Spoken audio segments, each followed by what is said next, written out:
recebermos a mensagem de Deus nessa manhã, queria convidar o nosso irmão Mateus Romualdo, que irá fazer a leitura, para que daqui a pouco o nosso irmão, pastor Baltazar, e que a igreja possa abrir os corações, para que possa receber a palavra de Deus, e que possamos sair diferente da forma que nós entramos.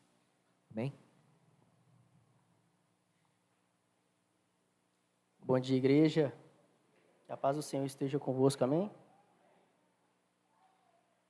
Gostaria que os irmãos abrissem comigo no livro de Efésios, capítulo 4, dos versículos do 1 ao 6.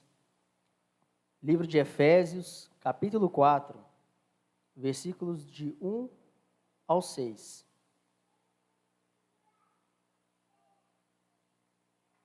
A palavra de Deus diz assim: Como prisioneiro do Senhor, rogo-lhes que vivam de maneira digna da vocação que receberam. Sejam completamente humildes e dóceis, e sejam pacientes, suportando uns aos outros com amor. Façam todo o esforço para conservar a unidade do Espírito pelo vínculo da paz. Há um só corpo e um só Espírito. Assim como a esperança para a qual vocês foram chamados é uma só.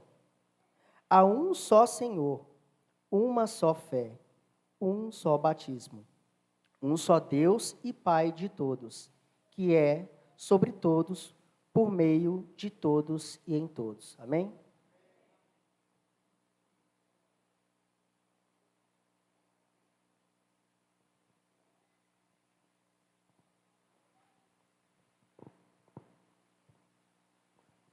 Bom dia, e a graça do Senhor Jesus Cristo, e o amor do Pai, e a comunhão do Espírito Santo possam ser com a igreja, hoje e sempre, aí na sua vida. Antes de iniciarmos, nós queremos agradecer à igreja, as orações em favor do Samuel. Samuel é o neto do Jaime e da Ariane, e aí eles estão agradecendo a Deus e agradecendo à igreja pelas orações, e que, graças a Deus, foi tudo muito bem com ele. Louvado seja Deus por isso. Estamos felizes. Então, o nosso assunto hoje de manhã está visível aí na sua tela. Um assunto importantíssimo. Unidade foi criada por Deus e deve ser preservada pela igreja. Nós somos unidos no corpo de Cristo.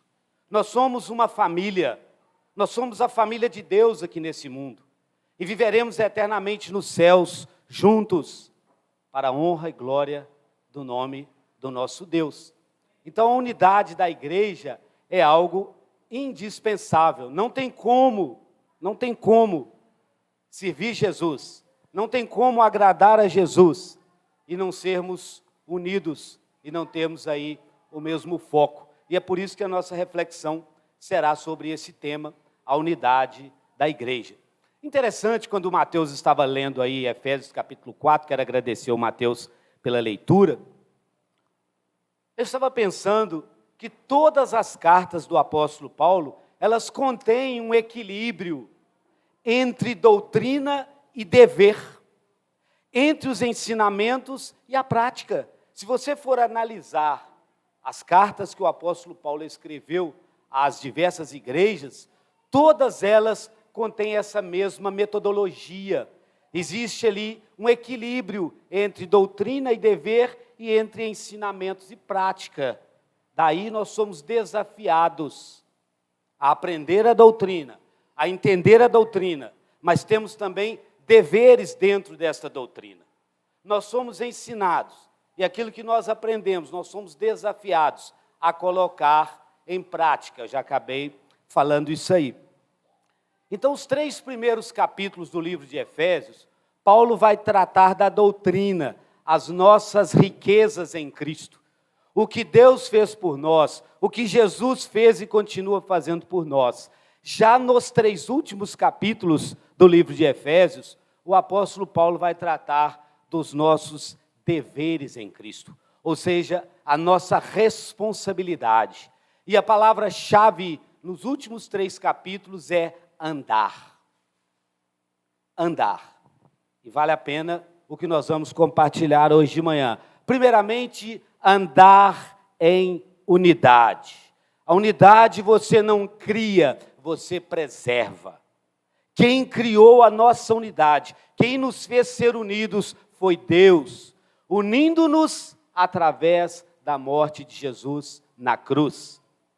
Então, nós devemos andar em unidade. Nós devemos andar em pureza, que sejamos puros, que tenhamos a mente pura, que tenhamos o coração puro, que tenhamos uma vida pura, para a honra e glória do nosso Deus. Nós devemos também andar em harmonia uns com os outros. Harmonia. Os capítulos e os versículos se seguem. E devemos também andar em vitória. Somos mais do que vencedores por meio daquele que nos amou. A nossa vitória é a nossa perseverança em Cristo. A nossa vitória maior é continuarmos a fazer aquilo que Deus nos ensina através da palavra dele. E a pauta da nossa reflexão hoje de manhã é a nossa unidade em Cristo Jesus. Então agora Paulo volta-se da exposição para a exortação. Nos primeiros 3 capítulos, ele expõe a doutrina, ele expõe as nossas riquezas em Cristo Jesus. Mas agora, nos 3 capítulos finais, o apóstolo Paulo começa a exortar, apontar para o alvo, mostrar qual é o alvo que você e eu devemos alcançar. Infelizmente, essa palavra exortar, ela ficou um pouco deturpada na cultura dos cristãos em geral. Porque fica sempre a imagem que exortar é como se fosse corrigir, chamar a atenção duro, mas a ideia não é essa. A ideia de exortar é apontar para o alvo. E o apóstolo Paulo nos aponta para o alvo nos 3 capítulos finais de Efésios. Ele nos aponta para quê? Daquilo que Deus tem feito para aquilo que devemos ser e fazer para Deus. Deus espera alguma coisa de você.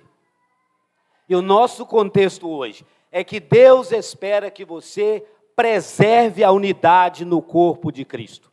Que eu e você não venhamos dividir a unidade no corpo de Cristo. Que nós não sejamos divididos uns dos outros por qualquer motivo que venha a acontecer. Então, nós somos exortados a olhar, a caminhar e fazer aquilo que Deus espera de nós. Rogo-vos, Paulo ensinou e orou pela igreja, mas agora ele dirige um solene apelo. Rogar é como se estivesse implorando. Rogar é um apelo fortíssimo. Não é apenas um pedido, mas é algo forte, importante. E o apóstolo começa falando, rogo-vos, imploro-vos, pois. E nós vamos entender um pouco melhor. Deus, em seu amor, nos convoca para vivermos para a sua glória. Deus espera que a igreja viva para a glória dele. Deus espera que a sua vida possa glorificá-lo. Deus espera que a nossa vida juntos, que a nossa vida no coletivo possa glorificar o nome do nosso Pai Celestial. Então Deus, em seu amor, nos convoca, é uma convocação solene. Deus nos desafia a vivermos para a sua glória. Interessante que lá no Velho Testamento nós lemos o seguinte: se vocês me obedecerem, eu vos abençoarei. Era uma promessa. Se vocês me obedecerem, eu vos abençoarei. Mas no Novo Testamento, a ênfase é outra. Eu já vos tenho abençoado. Em razão das minhas bênçãos, em razão do meu amor e graça, obedeçam-me. A ênfase no Novo Testamento é diferente. No Velho Testamento, se vocês me obedecerem, todo o Velho Testamento você vai ver isso, eu vos abençoarei. Mas no Novo Testamento é diferente. A ênfase é, eu já tenho abençoado vocês com toda a sorte de bênçãos espirituais nas regiões celestiais em Cristo Jesus. A igreja é ricamente abençoada por Deus. Eu já tenho abençoado vocês. Deus já tem nos abençoado. E em resposta a este amor e graça, nós somos desafiados a obedecê-lo. Obedeçam-me. E hoje o nosso ponto focal é a obediência da unidade. E que nada possa nos dividir. Este é o clamor de Paulo. Já fomos abençoados por Deus em Cristo Jesus. E qual é a sua resposta? O que é que Deus espera de você? Qual é a sua contrapartida? Então agora, em resposta ao meu amor e graça, obedeçam-me. Deus espera a sua obediência. Deus espera o seu acatamento, mesmo que possa divergir de algumas coisas que você espera, possa divergir de algumas coisas que você acredita. Deus espera a sua obediência. Deus espera a minha obediência, em particular na questão da unidade. Devemos, e vamos tecer detalhes disso aqui, devemos, não é podemos, devemos ser unidos em Cristo Jesus. Devemos ser unidos. Então o clamor de Paulo é esse, nós já falamos isso aí. O Paulo diz: rogo-vos, pois, eu, o preso do Senhor, que andeis de modo digno da vocação em que fostes chamados. Irmãos e irmãs, você foi chamado para viver, para andar em unidade uns com os outros. Que a política brasileira não nos divida. Que a ideologia partidária, que os pensamentos partidários não te divida do seu irmão, pelo qual Cristo morreu por ele. Jesus morreu por você. Jesus morreu por mim. E nós somos desafiados a vivermos unidos em Cristo. Que as nossas tendências, que as nossas preferências possam não ser motivo da nossa divisão. O seu irmão, que vai passar a eternidade no céu com você, Cristo morreu por ele. Rogo-vos, pois, eu, o preso. Paulo não era apenas preso de Cristo, mas ele era preso por amor a Cristo. Rogo-vos, pois, eu, o preso do Senhor, que andeis de modo digno. Talvez a palavra mais importante aqui no verso 1 seja a preposição de ligação, pois. Rogo-vos, pois o quê? Pois você já é salvo, pois você já é abençoado, pois você já recebeu a graça de Deus, pois você foi inserido no corpo de Cristo nesse mundo, pois você faz parte da gloriosa igreja de Jesus, que custou o sangue dele. Talvez a palavra mais importante aí do versículo 1 seja essa preposição de ligação aí, pois. Essa preposição é a ponte de ligação entre a doutrina e a prática, entre o ensino e a vida. Não adianta eu conhecer doutrina bíblica se eu não a pratico. Não adianta você conhecer doutrina bíblica se você não a pratica. O conhecimento doutrinário, a doutrina bíblica precisa estar atada, ligada à prática. O conhecimento precisa estar ligado à vida. Aquilo que você conhece, você precisa externar vivendo, não é falando aqui no púlpito. Falar aqui é fácil. Reservadas as proporções, porque estamos falando para o povo de Deus. É fácil, mas não é tão fácil. Não é verdade? Estou falando para o povo de Deus. Estou falando para alguém que custou o precioso sangue de Jesus. Mas falar, até certo ponto, é fácil. Mas o conhecimento precisa estar ligado à vida, à prática. E nós vemos aí um forte clamor. Paulo está dizendo: estou clamando a vocês, estou chamando vocês para uma vida de santidade, uma vida separada. Viva, irmão, neste particular, viva uma vida separada do mundo. Não permita que a política brasileira, e eu não quero entrar nos detalhes da questão da política, mas não permita que a política brasileira tire você da santidade, tire você da separação para Deus, e que você não se esqueça que você é separado para Deus, e que você não se esqueça que, como cristão, você deve preservar a unidade. Então, o Paulo está fazendo um forte clamor para que você e eu, para que nós possamos ter uma vida de santidade. E é exatamente por aquilo que Deus já fez por você. Eu gostaria que você pudesse refletir em questão de segundos. Lembra na sua mente o que Deus fez por você.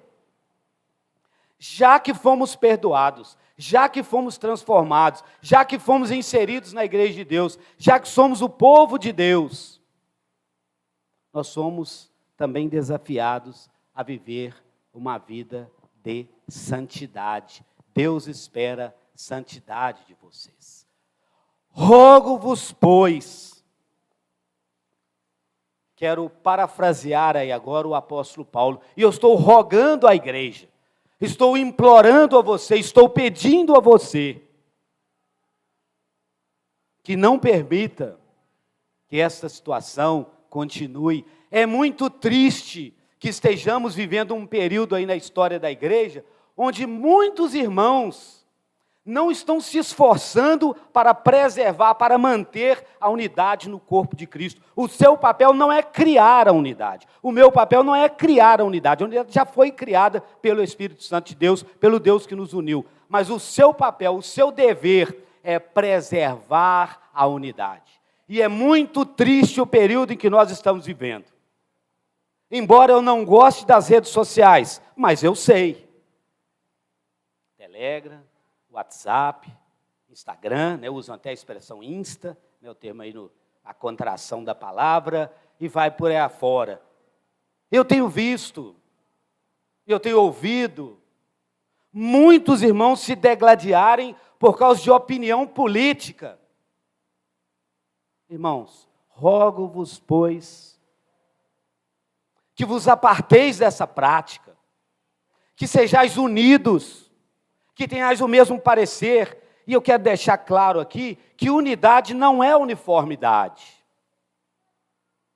E por eu gostar muito de uniformidade, alguns dias atrás, o Abner me mandou isso várias vezes, alguns dias atrás o Átila me mandou um vídeo deles lá fazendo a chamada, o Alisson e outros aí conhecem isso bem, a chamada roda gigante, no complexo militar ali do Prado. E o Átila está na escola de formação de policiais militares, e aí lá eles fazendo aquela roda gigante, todos marchando junto, uniformemente. Eu fiz isso muito lá em 1989, no meu curso de sargentos. A gente circulou muito ali fazendo aquela famosa roda gigante. Ali tem uniformidade, mas ali não tem unidade. Todos os movimentos ali são uniformes, porque a uniformidade é força da pressão externa. Nós somos treinados, nós somos orientados, nós somos ensinados a fazer aquilo ali de maneira uniforme, mas aquilo não é unidade. A unidade é algo interno, é o que Deus desenvolveu, é alguma coisa que você tem com o seu irmão, porque você é unido ao seu irmão, porque você tem o mesmo Salvador que ele, você tem a mesma esperança que ele. Então é diferente a unidade da uniformidade. Nós não conseguimos pensar de maneira uniforme. Nós não conseguimos ter a mesma visão uniforme para a questão da política. Ah, mas é questão de sobrevivência da fé cristã. Até comungo com esse pensamento. Mas isso não pode me dividir do meu irmão pelo qual Cristo morreu por ele. Rogo-vos, pois, que possamos apagar essa página triste da história da igreja, que possamos superar em nome de Jesus e amar o irmão que pensa diferente, embora você não pense como ele, mas respeite-o, ame-o, porque Jesus morreu pelo seu irmão, assim como morreu por você. Rogo-vos, pois, que apaguem essa triste história da igreja. Não está, infelizmente, no presente momento da história da igreja, não está havendo uma conexão da doutrina com a vida. Nossa doutrina é de unidade. Nossa doutrina é de uma igreja de restauração da essência do cristianismo autêntico. Nossa bandeira é seguir Jesus. Mas, infelizmente, as nossas vidas não estão condizentes com a doutrina que pregamos. Está havendo, infelizmente, litígios entre irmãos por causa de ideologia partidária. Precisamos arrepender. Precisamos perdoar uns aos outros. Precisamos estar unidos. Precisamos manter na prática a doutrina que ensinamos. O que é doutrina, então? Doutrina é tudo aquilo que Deus fez por nós em Cristo Jesus. Essa é a doutrina cristã. O que Deus tem feito por você, o que Deus tem feito por mim em Cristo Jesus. Deus é quem criou a nossa unidade em Cristo. Estamos unidos em Cristo, somos um só corpo em Cristo Jesus. E a minha pergunta para você é essa: você acredita na ligação com o seu irmão no corpo de Cristo? Você acredita que o seu irmão é um só corpo com você? Eu nem pedi o Wesley e o Alisson para cantarem aquele hino ali, mas aquela canção, né, aquela músicazinha, aquele corinho ali, mas foi muito interessante ouvir isso, que nós somos ligados em Cristo Jesus. A igreja é o glorioso corpo de Jesus. Nós fazemos parte desse corpo. Eu sou membro desse corpo. Você é membro desse corpo. O irmão que pensa diferente de você é membro do mesmo corpo. E não existe colisão, choque de liberdade. Não existe colisão, choque de direito. Você tem o direito de pensar de uma maneira e o outro de pensar da outra. A nós não é exigido uniformidade. Uniformidade é exigido lá dos militares, nós somos realmente bem uniformes e isso me dá muito orgulho, é uma das coisas que eu mais gosto, é a uniformidade militar. Mas, no corpo de Cristo, nós não temos que ser uniformes, nós temos que ser unidos, com o mesmo parecer, com uma mesma disposição mental. O que você crê determina como você vive nessa questão da unidade. Você crê na doutrina de Cristo, você crê na doutrina da unidade, e você tem vivido unido com aquele que pensa diferente de você, independente? Você acredita na ligação com o seu irmão no corpo de Cristo? A sua vida nas redes sociais, eu não gosto de redes sociais, vocês sabem disso, a igreja sabe disso perfeitamente, mas a gente precisa saber das coisas. O pior cego é o cego que não quer ver. E nas suas redes sociais, você está mostrando que você crê que somos um único corpo com Jesus? Ou você tem debatido, ou você tem falado palavras que ofendem, que diminuem, ou você tem se colocado melhor do que o seu irmão em Cristo nas suas redes sociais? Por causa de ideologia política. A política vai passar. Eu não vou mencionar nomes. Qualquer que for eleito irá passar, assim como todas as coisas vão passar, assim como a nossa vida vai passar. Mas como igreja, nós vamos passar a eternidade juntos no céu para a glória de Deus. Então trate de reconciliar-se com o seu irmão, trate de arrepender-se de algumas postagens, né? Eu nem gosto tanto dessas palavras modernas aí das redes sociais. Pare, repense o que você coloca, o que você posta, o que você digitaliza nas suas redes sociais. O meu andar e o seu andar precisam refletir a vida de Deus. Deus espera que o seu andar, que o seu viver possa refletir a vida dele. Voltando para o texto bíblico, andar digno. O que é andar digno? Rogo-vos, pois, que andeis de modo digno. O que é andar de modo digno? O que se espera de um cristão? O que significa, então, andar de um modo digno? A palavra digno traz a ideia de uma balança de dois pratos, onde a sua vida, preste atenção nisso, onde há um equilíbrio entre a sua vida e a vida de Deus. Você já pensou? a sua vida numa balança de 2 pratos, de um lado está Deus e do outro lado está a sua vida, está você? Então, a palavra digno nos traz aí essa ideia. Para qual lado está pesando mais? A sua vida está aí numa razão de peso aí, igual, semelhante à vida de Deus? É isso que é a palavra andar digno. É a ideia de uma balança de 2 pratos, que coloca a sua vida e a vida de Deus, e faz aí um peso, uma medida entre a sua vida e a vida de Deus. Andar de modo digno, então, significa viver do mesmo jeito de Deus. É imitar a Deus como filhos amados. É a ligação entre a doutrina e a vida. Então, aquilo que você conhece, aquilo que doutrinariamente você sabe, é o que você pratica. É isso que é andar de modo digno. Sede, pois, imitadores de Deus como filhos amados, e andai, ao verbo andar aí de novo, e andai em amor. Amando os diferentes, amando os que pensam diferentes de você, respeitando a diferença. Que às vezes, eu te confesso, que não parece muito lógico respeitar certas diferenças. Mas nós somos desafiados a manter a unidade. A igreja tem 2 características aqui em Efésios capítulo 4, e a gente está caminhando. É um só povo, é a primeira característica. Judeus e gentios, uma única família.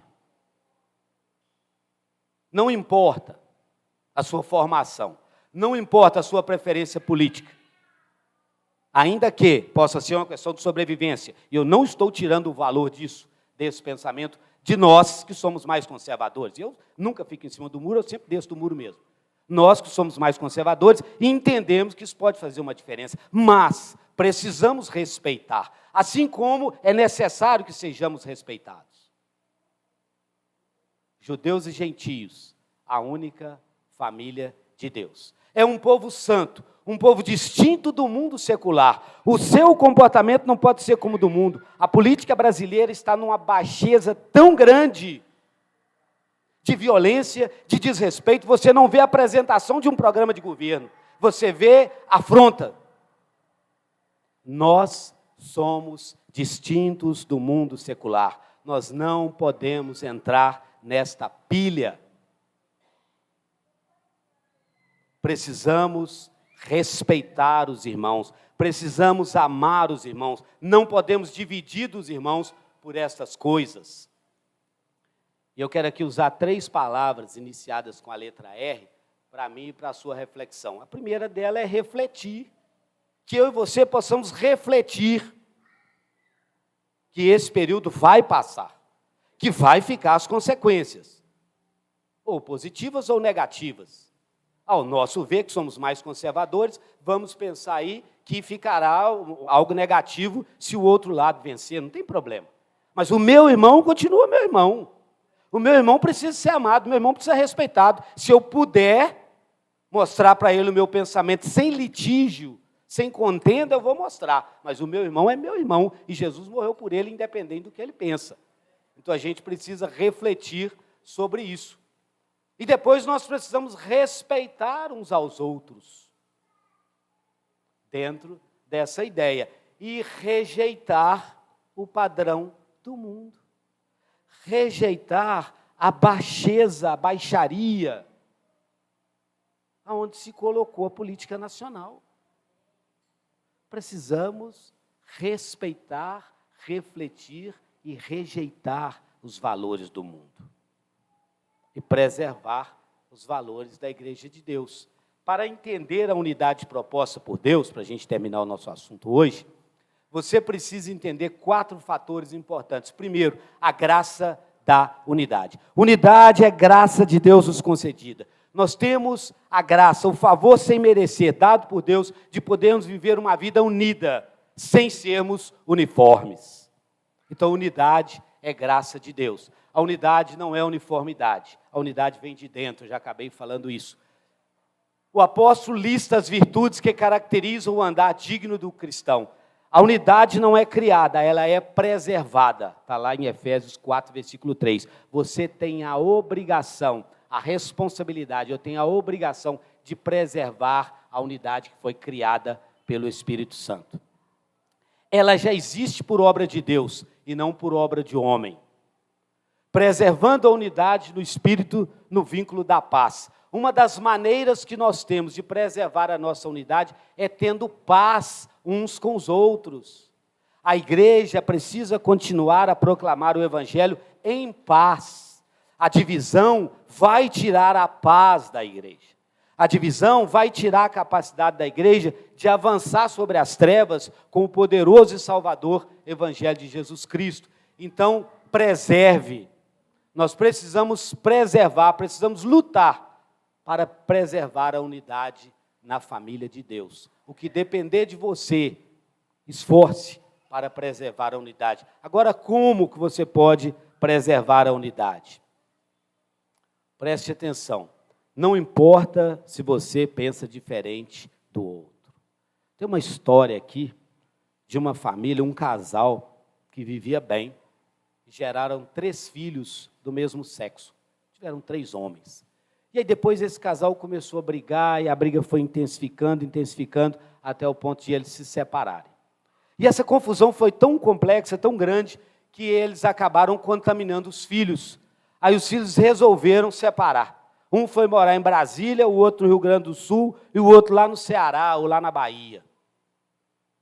E aí a confusão era tão intensa, que eles decidiram nunca mais visitar um ao outro. Que eles decidiram nunca mais um ligar para o outro, que eles decidiram nunca mais se comunicar. Mas aí eu pergunto, eles deixaram de ser irmãos? Eles deixaram de ter o mesmo sangue? Eles deixaram de serem filhos dos mesmos pais, do mesmo casal? E aí eu te pergunto, por você pensar diferente do seu irmão deixou de ter sido nascido da água e do Espírito? Jesus deixou de morrer pelo seu irmão porque você pensa diferente dele? Você deixou de ser filho do mesmo Deus, do mesmo Pai? É evidente que não. Paulo nos orienta como preservar a unidade. A primeira palavra para preservar a unidade é a humildade. E a palavra humildade foi cunhada pela fé cristã. Humildade significa colocar Cristo em primeiro lugar, os outros em segundo lugar e o eu em terceiro e último lugar. É isso que é humildade. Cristo é o maior exemplo de humildade. Jesus foi o maior exemplo de humildade. Humildade significa colocar Cristo em primeiro lugar, os outros em segundo lugar e o eu, o meu pensamento, a minha opinião, o que eu quero, o que eu desejo, o que eu gosto, em último lugar. A humildade era desprezada pelos romanos, era um sinal de fraqueza. O que valia lá era megalopsiquia, que quer dizer grandeza de espírito, orgulho, achar que é o bom. Tem irmãos, infelizmente, eu falo isso para nossa vergonha, e às vezes eu ajo assim, espero em Deus que possa vencer isso, mas tem irmãos que às vezes acham que é bonito mostrar que tem o estupim curto. Você falou isso, você recebeu aquilo de volta. Tem irmãos que acham que isso é bonito. Isso está longe da humildade ensinada por Cristo, está ligado com a megalopsiquia, que era a grandeza de alma, que é se considerar melhor do que o outro. Mas meu pai era assim, não levava nada para casa. Minha mãe me ensinou assim, não levava nada para casa. Tem irmãos que acham que é bonito ser estúpido ou estúpida. O que está faltando é controle do Espírito Santo de Deus sobre essa alma. É isso que nós precisamos arrepender e pedir ao Senhor que apaga esse sentimento romano, que às vezes é fraquíssimo, é fortíssimo em nós, mas o Senhor Jesus é o maior exemplo de humildade. Tende em vós o mesmo sentimento que houve também em Cristo Jesus, pois ele, subsistindo em forma de Deus, não julgou como usurpação o ser igual a Deus. Antes, a si mesmo se esvaziou, assumindo a forma de servo, tornando-se em semelhança de homens e reconhecido em figura humana. Cristo apresentou-se como alguém humilde. Tomai sobre vós o meu jugo e aprendei de mim, porque sou manso e humilde de coração, e achareis descanso para a vossa alma. A primeira bem-aventurança cristã é ser humilde. E de onde a humildade pode vir? Eu não sei muito sobre humildade, meus pais não me ensinaram, a minha cultura não me ensinou, eu preciso aprender. Então, de onde provém? Onde eu posso encontrar a humildade? Como é que eu posso aprender a ser uma pessoa humilde? Primeiro passo, do conhecimento que temos de nós mesmos. Quando nós reconhecemos que viemos do pó e que somos pó e que vamos voltar para o pó, nós conseguimos entender que não somos melhor do que o outro. Eu não posso me considerar melhor do que o outro. A humildade também provém da sua própria vida com a vida de Cristo, à luz do prumo de Deus. Você sabe o que é prumo? Agora eu estou aprendendo a trabalhar de pedreiro, estou muito orgulhoso disso. Então o prumo é que dá ali o alinhamento correto, né? Está bem correto, está bem aprumadinho. Então eu aprendo a ser humilde quando eu passo o prumo de Deus, que é Jesus, na minha vida. Quando eu confronto a minha vida à luz das exigências de Deus com a vida de Cristo, com o prumo de Jesus. Aí eu vou ver que eu preciso ser humilde, que eu estou longe de ser igual a Jesus. E eu preciso imitá-lo. A humildade também provém da consciência que somos criaturas totalmente dependentes de Deus. Se parar de respirar, irmão, 1 minuto, capotou, foi embora, morreu. Você é dependente de Deus. Eu sou totalmente dependente de Deus. Não podemos viver 1 minuto sequer sem um cuidado de Cristo. O nosso dinheiro, a nossa saúde, a nossa ideologia, o presidente eleito, seja quem for, a nossa ideologia partidária, os nossos amigos não podem nos valer. Precisamos de Deus, somos dependentes de Deus. Segundo passo aí para a gente desenvolver a humildade é sermos mansos. Manso é aquela pessoa que é lenta para insistir nos seus direitos. Você tem direito, mas você abre mão do seu direito. Isso é uma pessoa mansa. Ele prefere sofrer o dano, está lá em 1 Coríntios capítulo 6, versículo 7. Depois você pode ir para a Bíblia. O exemplo é de Abraão. Abraão era o chefe da caravana. Mas quando Ló foi contender com ele sobre lugar, sobre pastagem, sobre pastores, sobre gado, o que o Abraão falou com ele? Você lembra desse texto da Escritura? Abraão falou com ele assim: ó, meu filho, escolhe o melhor lugar para você. Se você for para a direita, eu vou para a esquerda. E o Abraão, que era o chefe da caravana, ele podia exigir o direito dele ali. Mas ele demonstrou ali ser uma pessoa mansa. Depois você vai em Gênesis, nosso tempo já está esgotando aí. A mansidão é o poder sob controle, são virtudes daqueles que não perdem o controle. Não perca o controle cristão por causa de ideologia partidária. Não perca o controle por causa de política. Moisés era manso.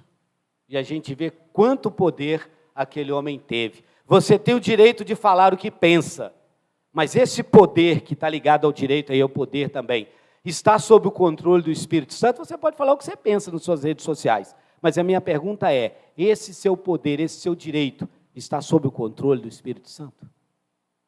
Eu e você, nós precisamos pensar disso. Então, controle aí o seu temperamento, controle os seus impulsos. Eu queria fechar. O assunto é muito longo, não dá para tratá-lo todo por respeito a você, por causa do horário. Eu queria fechar com essa palavra longanimidade. É uma das palavras mais ricas do Novo Testamento. A palavra aqui é macrotimia. Macro é grande. Significa que a pessoa que tem o ânimo longo, a pessoa que tem a paciência espichada ao máximo com pessoas. E a maioria dos nossos problemas, a maioria das nossas dificuldades envolve pessoas. Então, a ideia da longanimidade, da macrotimia, é ter realmente a paciência espichada com pessoas. Tenha paciência com as pessoas que pensam diferente de você, ainda que estejam erradas. Tenha paciência.